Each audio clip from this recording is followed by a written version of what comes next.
નમસ્કાર મિત્રો, આજે આપણે કોષની દુનિયાને આગળ ધપાવશું.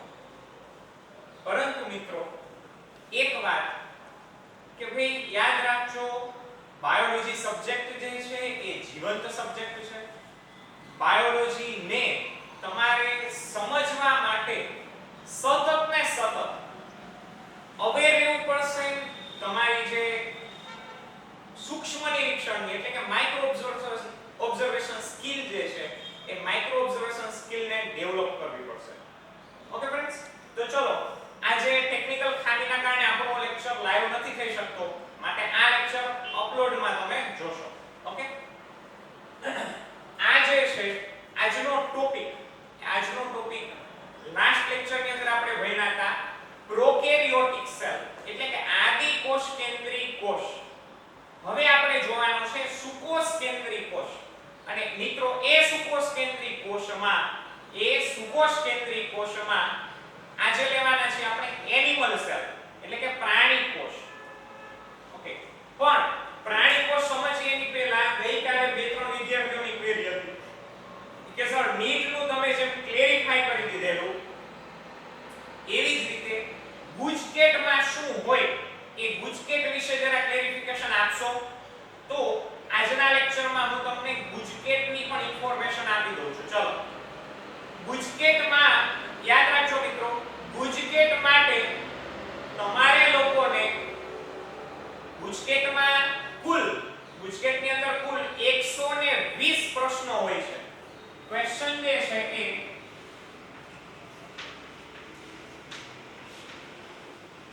ગુજકેટ જે છે મિત્રો એ ગુજકેટની એક્ઝામમાં તમારે કુલ પ્રશ્નોની સંખ્યા ટોટલ નંબર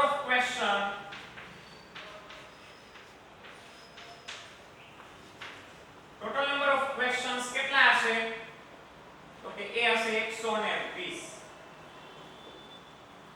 ધોરણ કયું લાગુ પડશે મિત્રો? તો કે માત્ર ધોરણ 12. ગુજકેટ જે છે એ એની અંદરના સિલેબસમાં ઓન્લી સ્ટાન્ડર્ડ 12 માત્ર ધોરણ 12 ના જ ફિઝિક્સ, કેમેસ્ટ્રી અને બાયોલોજી વાંચવાના રહેશે મિત્રો. જોઈએ ટોટલ નંબર ઓફ ક્વેશ્ચન કેટલા? તો 120. બાયોલોજીના 40 MCQ, કેમેસ્ટ્રીના 40 MCQ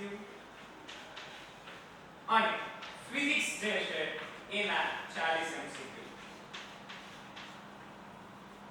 તો ટોટલ ત્રણેય સબ્જેક્ટના 40 MCQ હશે એટલે કે કુલ મળીને 120 MCQ થાય અને દરેક MCQ નો 1 માર્ક હશે. ઓકે, બીજું આના સિલેબસમાં માત્ર ને માત્ર ધોરણ 12 નું ફિઝિક્સ, કેમેસ્ટ્રી અને બાયોલોજી પૂછાય છે. યાદ રાખજો મિત્રો, ગુજકેટમાં માત્ર ને માત્ર ધોરણ 12 જે છે એનું બાયોલોજી, કેમેસ્ટ્રી અને ફિઝિક્સ પૂછાય છે. ઓકે, 11 માનું આવતું નથી. ત્રીજી વાત, ગુજકેટ માત્ર ને માત્ર એમાં પૂછાતા MCQ માત્ર ને માત્ર કેમાંથી પૂછાય છે? તો કે ઓન્લી ફ્રોમ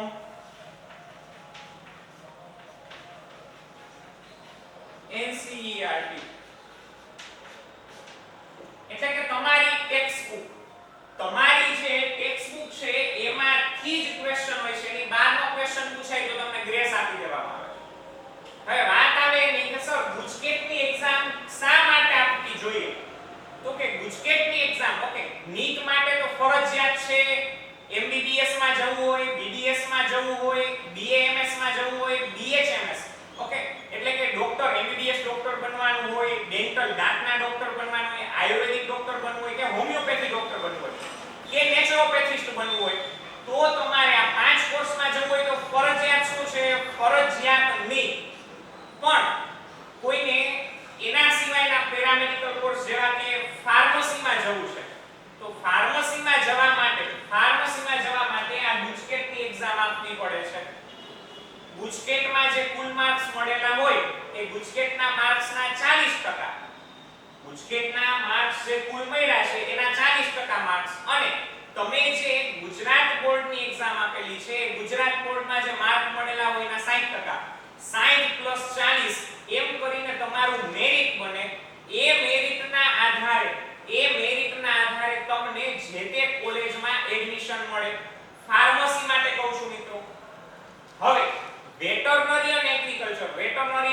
પશુ ડોક્ટર, વેટરનરી મીન્સ પશુ ડોક્ટર, પશુ ચિકિત્સા, અને એની સાથે સાથે જ કીધું એગ્રીકલ્ચર. એગ્રીકલ્ચર એટલે કે મિત્રો ખેતીવાડી જે છે એના માટેના નવા નવા શોધ અને સંશોધનો. તો વેટરનરી સાયન્સ અને એગ્રીકલ્ચર ના ફિલ્ડમાં જવું હોય તો એનું મેરિટ માત્ર ને માત્ર ગુજકેટના માર્ક્સ આધારિત બને છે. એના માટે મિત્રો વેટરનરી અને એગ્રીકલ્ચરમાં જવું હોય તો તેનું મેરિટ ગુજકેટ થ્રુ જ બને છે. ગુજકેટના આધારિત તમારા એમાં માર્ક્સ જે છે એની કન્સિડરેશન થશે અને મેરિટ બનશે. ગુજરાત બોર્ડમાં માત્ર 50% માર્ક્સ જોઈશે. નીટ માટે પણ એવું છે મિત્રો, નીટમાં પણ ગુજરાત બોર્ડમાં માત્ર 50% ફિઝિક્સ, કેમેસ્ટ્રી, બાયોલોજી અને અંગ્રેજી આ ચારે ચાર સબ્જેક્ટમાં theory as well as practical. અંગ્રેજીમાં પ્રેક્ટિકલ ના આવે, બાકી ત્રણેય સબ્જેક્ટના થિયરી અને પ્રેક્ટિકલ આવે. તો એમાં પણ આ ત્રણેય ચારેય સબ્જેક્ટની થિયરી અને ત્રણ સબ્જેક્ટના પ્રેક્ટિકલ એમાં 50% કરતા વધારે માર્ક્સ હોવા જોઈએ તો તમે નીટ આપી શકો. સમજાય છે? ઓકે. તો આ ગુજકેટ જે છે મિત્રો એ ગુજકેટ કોને આપવી પડે છે? ફરજિયાત કોના માટે હોય તો કે ફાર્મસીમાં જવું હોય, વેટરનરીમાં જવું હોય કે એગ્રીકલ્ચરમાં જવું છે. આ ત્રણ ફિલ્ડમાં જવું હોય. હા, ચોથું રહી ગયું નર્સિંગ, બીએસસી નર્સિંગ, નર્સ બનવા માટેનો જે કોર્સ હોય છે બીએસસી નર્સિંગ, તો એ નર્સિંગનો કોર્સ. તો આ ચાર ફિલ્ડમાં જવા માટે ગુજકેટ ફરજિયાત છે. ઓકે. પરંતુ કોઈને બીએસસી, એમએસસી મીન્સ બીએસસી કરવા જવું હોય, બેચલર ડિગ્રી કરવા બીએસસી માં જવું હોય તો બીએસસી માટે ગુજકેટ ફરજિયાત નથી. અને ડોક્ટરી લાઈન માટે તો નીટ છે ફરજિયાત, એના માટે પણ ગુજકેટ ફરજિયાત નથી. ઓકે. પણ છતાં આપણે ત્યાં દરેક વિદ્યાર્થીઓ છે ગુજકેટનું ફોર્મ ભરતા હોય છે. ગુજકેટ એક પ્રેક્ટિસ પેપર તરીકે આપતા હોય છે. ઓકે. આની અંદર પણ માઇનસ સિસ્ટમ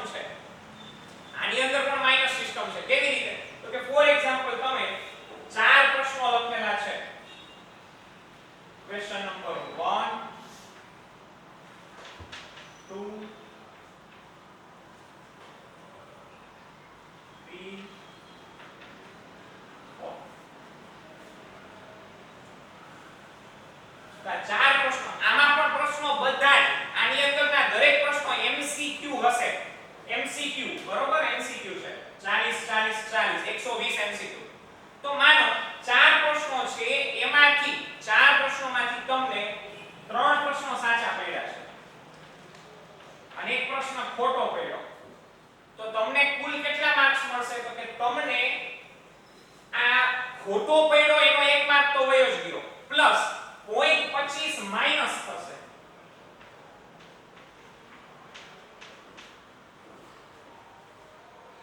-0.25 હશે. ઓકે. તો 0.25 માઈનસ થશે, બાકી બધાના એક એક માર્ક્સ મળશે.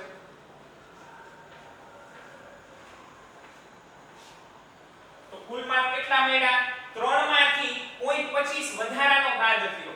કારણ કે આ ખોટો પડ્યો, તમે પૂર્યો છે ને ખોટો પડ્યો તો એનો કેટલો 25% માર્ક છે એ વધારાના માઈનસ થાય. તો 0.25 માઈનસ થશે. તો 3 માંથી તમને માર્ક કેટલા મળશે? તો કે 2.75.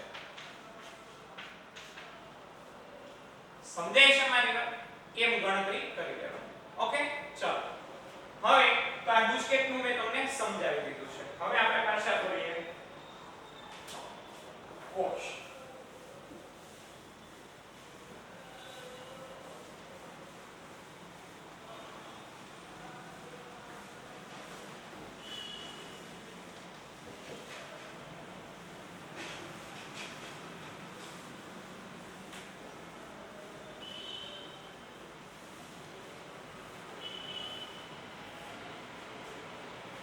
મિત્રો કોષ જે છે એ કોષની અંદર આપણે કોષની રચના ડ્રો કરશું અને એ રચના જે છે મિત્રો, ચલો એમાં પ્રાણી કોષ એનિમલ સેલ લઈએ.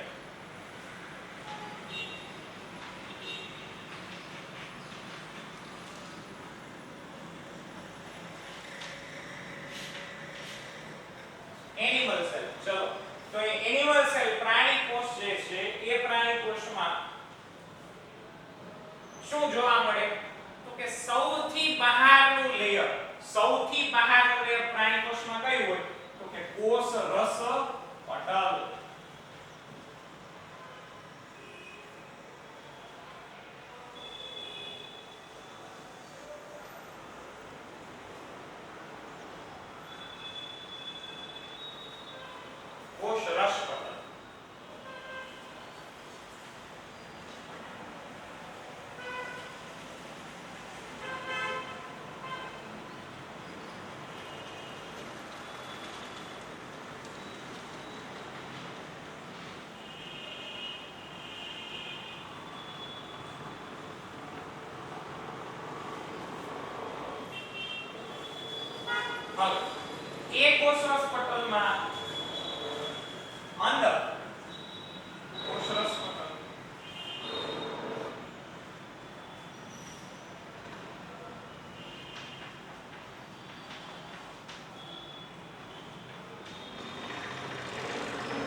કોષ કેન્દ્ર પટલમાં બેવડી પટલની રચના જોવા મળે. તો આ છે કોષ કેન્દ્ર પટલ.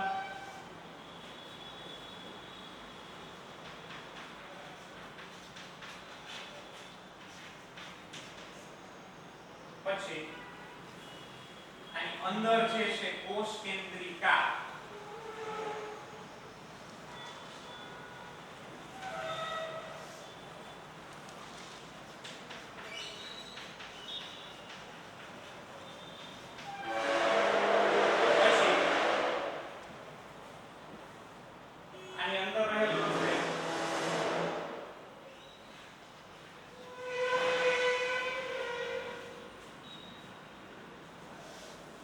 રંગસૂત્ર દ્રવ્ય.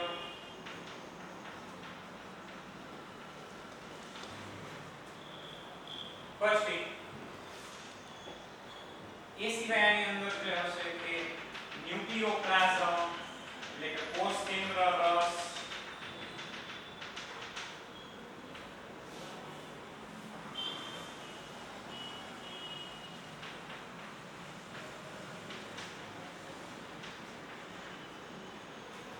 ત્યારબાદ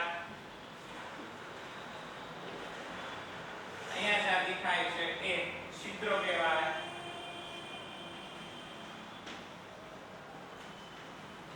તો આ સંપૂર્ણ રચના જે છે મિત્રો આ બધું જેમ આવેલું છે એને આપણે શું કહેશું? કોષ કેન્દ્ર. બરોબર.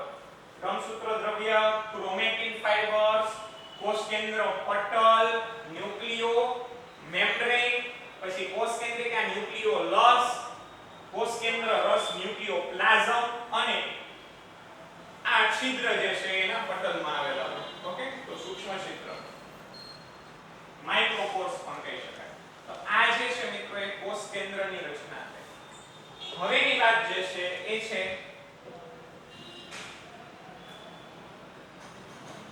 અહીંયા કોષ કેન્દ્રની કોષ કેન્દ્ર પટલથી ચાલુ થાય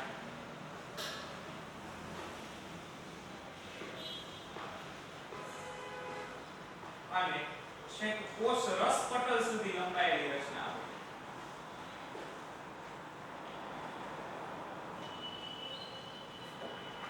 તો આને કહેવામાં આવે છે અંતઃકોષ રસજાળ.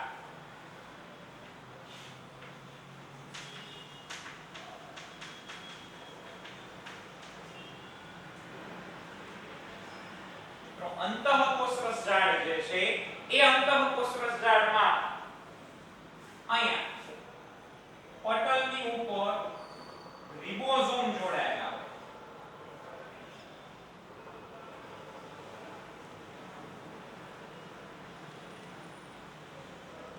તો જો રિબોઝોમ યુક્ત હોય તો એને આપણે કહીશું કણિકામય અંતઃકોષ રસજાળ.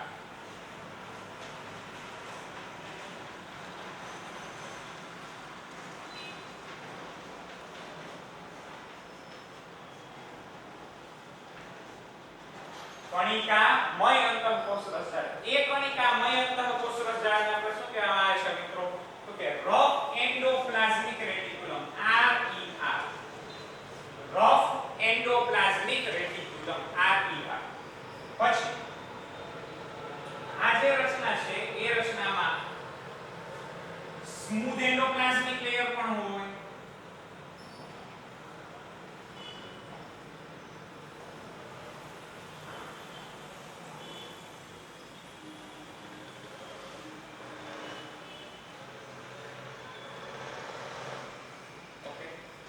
એ કેવું છે? સ્મૂધ એન્ડોપ્લાઝમિક લેયર એટલે કે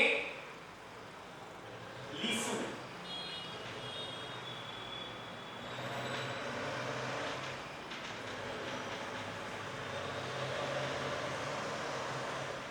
અથવા એને કહી શકાય કણિકા વિહીન. લીસી સપાટી ધરાવતું અથવા કહી શકશું આપણે એને કણિકા વિહીન.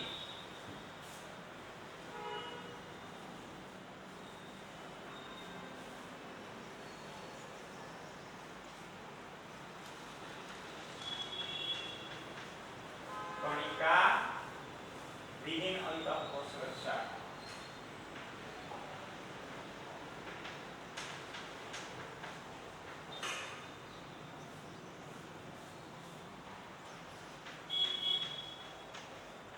SER smooth endoplasmic layer. તો સ્મૂધ એન્ડોપ્લાઝમિક લેયર SER કણિકા વિહીન અંતઃકોષરસ જાળ, કણિકામય અંતઃકોષરસ જાળ. અહીંયા જે કણિકા છે મિત્રો એ કણિકા કેની હશે? તો કે કણિકા નથી કે રિબોઝોમ્સ હોય.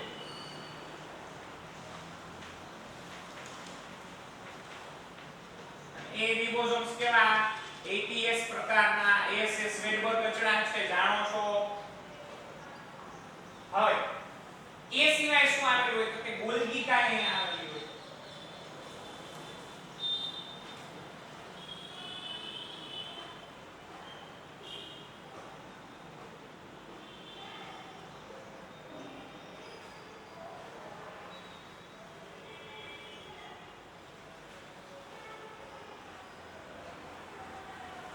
આ જે છે મિત્રો એને શું કહેવાય?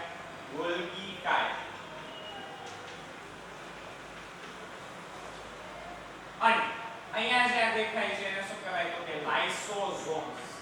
એ ગોલ્ગી કાયમાંથી જ ઉત્પન્ન થતી રચના છે મિત્રો. આપણે એક પછી એક જોશું એ બધાને. લાઇસોઝોમ્સ. ત્યાર અન્ય રચનાઓ આવી હોય છે જેવી કે કણાભસૂત્ર,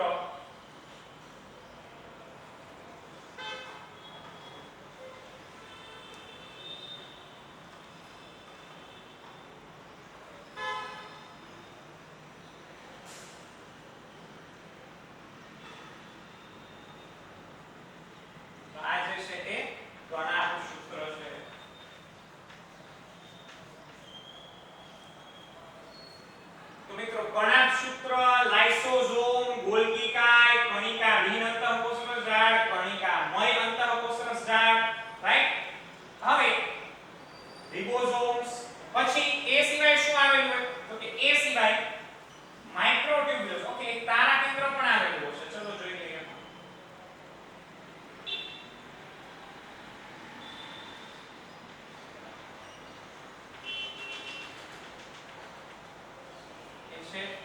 તારા કેન્દ્ર સેન્ટ્રિઓલ્સ. એ સિવાય માઇક્રોટ્યુબ્યુલ્સ, નાની નાની એવી સૂક્ષ્મ નલિકા આવેલી હોય.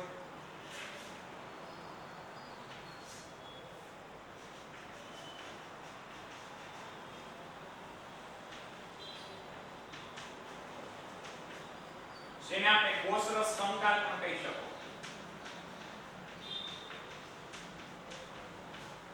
તો મિત્રો આ જે છે એ પ્રાણી કોષ છે. એ પ્રાણી કોષની અંદર મુખ્યતઃ કોષ કેન્દ્ર અને એ સિવાયની જે રચનાઓ છે એના વિશેનો આપણે અભ્યાસ કર્યો. હજી આના કોષરસમાં રિબોઝોમ્સ આવેલા હશે.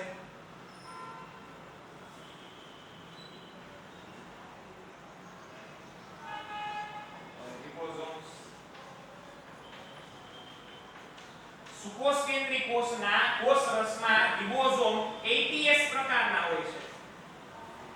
ઓકે, અને એ સિવાય શું રહેતું હશે? તો કે કોષ રસ દ્રવ્ય.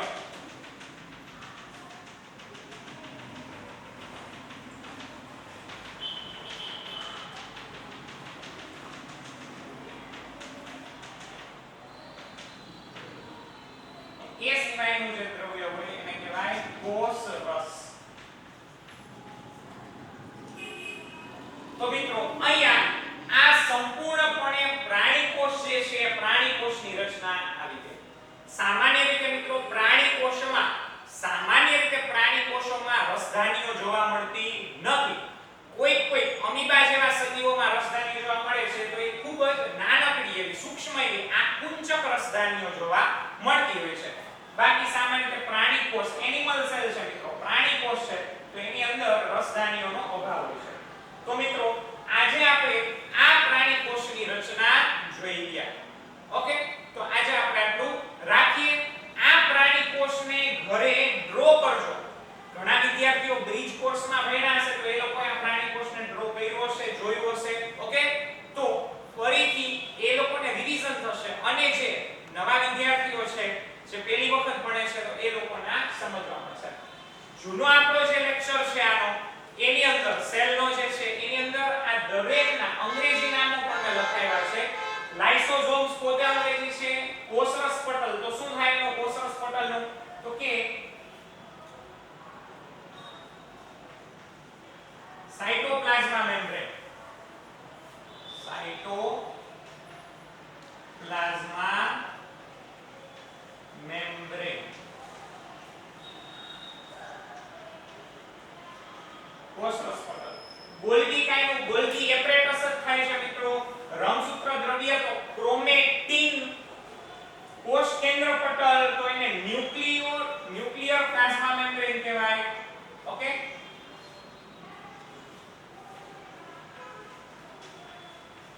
Nuclear membrane.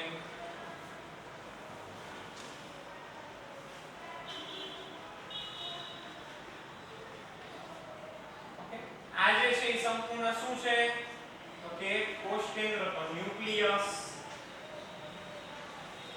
રાઈટ. કોષ કેન્દ્રિકા ન્યુક્લિયોલ્સ કહેવામાં આવે છે મિત્રો.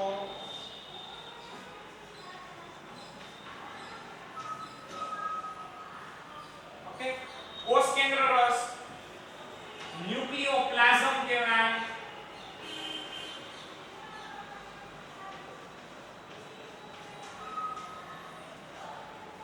ઓકે, સૂક્ષ્મ નલિકાઓ માઇક્રોટ્યુબ્યુલ્સ કહેવામાં આવે છે અને કોષરસ કંકાલ થાય તો એને કહેવાય સાઇટોસ્કેલેટન.